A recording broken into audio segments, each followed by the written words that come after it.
Salut les toqués, chapeau toqué en ligne, bonjour, bonsoir comme d'habitude, je sais pas quand vous regarderez la vidéo, ou simplement si vous allez la regarder. Eh bien écoutez, on se retrouve une nouvelle fois pour une vidéo achat récent, donc on va continuer la présentation des petites colonnes de DVD, et on va commencer sans plus tarder avec un premier film d'action. Alors vous savez, depuis pas mal d'années, il y a une tradition chez la WWE, c'est de faire émerger des catcheurs et des catcheuses, et d'en faire ensuite des stars du cinéma. John Cena, Steve Austin, Batista, ouais, il y en a plusieurs. Après, à moindre mesure, il y a eu Ted DiBiase, il y a eu Edge, je crois, il y a eu Big Show, enfin voilà, il y en a eu plein. Triple H. Et donc, et puis dans les vieux, déjà à l'époque, il y avait Hulk Hogan. Bref. Ici, c'est le premier film que je rank avec une catcheuse. Donc, petite dédicace à toi, Goldie, hein, je sais que t'aimes beaucoup les films de catcheurs et catcheuses. Donc là en plus c'est avec la très jolie Trish Stratus, donc c'est Chasseur de primes. Voilà, ça a l'air d'être un film d'action banal, hein. Je pense que je l'ai juste pris pour voir un petit peu ce qu'elle vaut dedans. Donc avec Trish Stratus, ça s'appelle Chasseur de primes. Donc voilà. Ensuite, Liaison dangereuse, certains étudiants veulent plus qu'un simple enseignement. Voilà, c'est le genre de film que j'aime bien aussi, c'est liaison difficile entre un élève et sa prof. Donc je sais pas si c'est, je pense pas que ça n'a rien à voir avec le livre. Les liaisons dangereuses, rien du tout. La saison 1 d'une série que j'ai beaucoup aimée, j'ai vu que les deux premières, donc c'est Hell on Wheels, c'était les producteurs de Breaking Bad et Walking Dead. Donc voilà, c'est très très sympa. Hop, c'est une production AMC. Previously on AMC The Walking Dead. Pour en revenir à ce que je vous disais, rapport au catcheur, il y a Steve Stone Cold Austin qui a fait pas mal de films, dont celui-ci, Hunt to Kill. La seule règle est de survivre. Donc voilà, donc on retrouve Steve Austin, Jill Bellows, Gary Daniels, Eric Roberts par exemple. Donc Jim Rhodes, donc Steve Austin, est un agent chargé de la sécurité des frontières dans les montagnes du Montana. Divorcé et encore sous le choc de la perte de son coéquipier, il lutte pour élever seule sa fille plutôt rebelle. Ils vont être pris en otage par un groupe de tueurs sans scrupules. Belle erreur de leur part car Jim va réussir à mener le gang sur le terrain qu'il connaît le mieux, la forêt. Pour sauver sa fille, il est prêt à tout. Voilà, ça a l'air cool. Et on reste avec Steve Stone Cold Austin avec un film que je cherchais depuis un bon moment, donc très content de le choper, c'est Les Condamnés. Donc voilà, survival horror sur une île en fait, et c'est une sorte de battle royale en bien sympa celui-ci, donc Les Condamnés.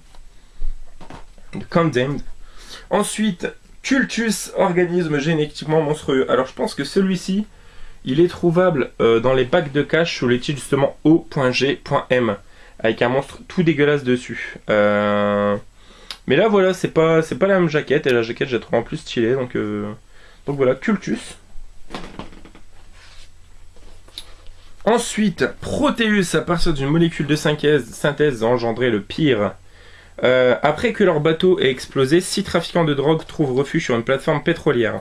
Déserté, l'endroit abrite en réalité un laboratoire de recherche génétique ultra secrète. Convaincu de l'imminence du danger, le groupe décide de s'en aller, mais trop tard. Voilà, c'est avec Craig Fairbanks qu'on retrouve dans Cliffhanger, Rico Ross qu'on retrouve dans Alien le Retour, et c'est de Bob Keane qui a fait Candyman, Judge Dredd et Hellraiser. Ça a l'air cool, donc Proteus. Voilà, on verra ce que ça vaut. Ensuite, je pensais l'avoir, mais a priori non, c'est Decadent Evil, production Charles Band. Pourtant, je suis persuadé de l'avoir, faudra que je regarde bien. Donc voilà. Transformant en créature mi-humaine mi-reptile, Marvin est enfermé dans une cage par son ancienne maîtresse. Parti à sa recherche, son fils Ivan se rend dans un club de striptease décadent où la clientèle disparaît mystérieusement. Chaque nuit, les charmantes stripteaseuses sous la coupe de ravissantes vampires Morella abusent de leurs clients en se nourrissant de leur sang. Si, je l'ai celui-là. Je l'ai. Faudrait que je regarde, il doit être là-bas. Ça doit être d'ailleurs une boîte rouge. Je l'ai. Ensuite, Exit Humanity, film de zombies, énième film de zombies, mais ça a l'air plutôt fun quand même. Ça a l'air d'être pas mal basé sur un film de guerre. Guerre de sécession, voilà, ouais, donc pendant la guerre de sécession, ça peut être fun. Exit Humanity. Et on va arriver petit à petit sur 5 pépites. Vraiment des très très belles trouvailles. Donc le premier, toujours un Charles Band, s'appelle Doll Graveyard. Je sais pas si tu connais celui-là, Goldie. Donc 1911, après un tragique accident, Sophia, une petite fille maltraitée, est enterrée avec ses poupées dans le jardin de la villa familiale. Près d'un siècle plus tard, le jeune Guy Philbrook retrouve les mystérieuses figurines dans l'arrière-cour de sa propriété. À présent possédés par l'esprit de Sophia, les terribles poupées ont bien l'intention d'assouvir leur vengeance en faisant couler le sang lors d'une soirée mémorable. Voilà, dans la lignée de Chucky, mais ça fait fort penser évidemment à Puppet Master, hein, donc déjà de Charles Band. Donc Doll Graveyard. Ensuite, The Perfect Crime avec Natasha Henstridge et Josie Davis. Réalisé par Michael Pfeiffer. Rien à voir avec Michel. Donc Jordan est accusé du meurtre de Laura, sa colocataire. Le corps de la jeune femme est retrouvé près du stade du campus de l'université. Nicole, prof en criminologie, ne peut croire que l'une de ses plus brillantes étudiantes ait commis ce meurtre. Elle décide donc de se mener son enquête et de défendre sa protégée. De rebondissement en inculpation, elle va s'en apercevoir que la vérité n'est pas toujours là. On l'attend. Voilà, The Perfect Crime. On verra. Et donc, comme je vous disais, on arrive sur les petites pépites. Donc le premier, c'est un Typhoon Sushi Movie. C'est par le réalisateur de Tokyo Gore Police. Je crois qu'il y a aussi Machine Gun Girl ou quelque chose comme ça. C'est Vampire Girl vs Frankenstein Girl. Voilà, donc très content de le choper. Vraiment très content. Très content. Donc c'est du gros what the fuck. Pour faire simple. Et on va terminer avec 1, 2, 3 films de Jess Franco, voilà. Et un film de Pierre Chevalier. Donc c'est un peu dans la lignée des Jess Franco quand même. Donc Orloff et l'homme invisible. Donc, un savant étudie le comportement sexuel de l'homme invisible qu'il vient de créer.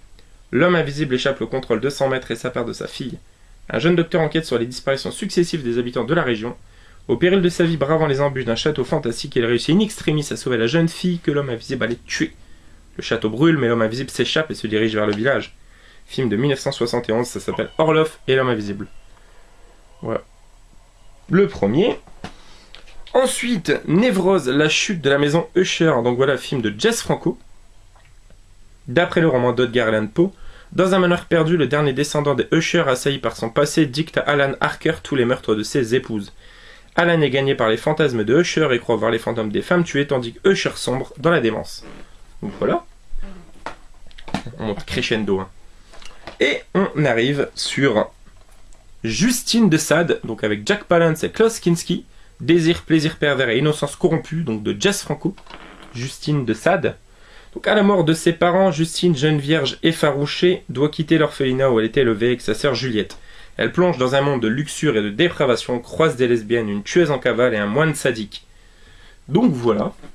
Et pour terminer, Eugénie de Sade. La plus fidèle adaptation d'une œuvre de Sade, donc toujours de Jess Franco. Donc Eugénie Radek vit avec son père dans un faubourg de Berlin. Un soir, elle découvre le véritable caractère de son père, sadique à la perversité raffinée. Loin de s'en indigner, elle devient sa complice et ensemble, ils décident de commettre le crime parfait. Donc voilà, Eugénie de Sade. Donc vraiment content d'avoir eu ces films dans ce lot. Les films de Jess Franco, il y en a beaucoup, il y en a pas loin de 200 je crois. Mais ça fait toujours plaisir d'en rentrer et je pense que ceux-là sont des bons. Donc voilà les amis, c'est tout pour cette vidéo. J'espère que ça vous aura plu. Une nouvelle fois, n'hésitez pas à partager et commenter. Et puis quant à nous, on se retrouve très prochainement. Joanne, Ananiv, les toqués. Ciao ciao.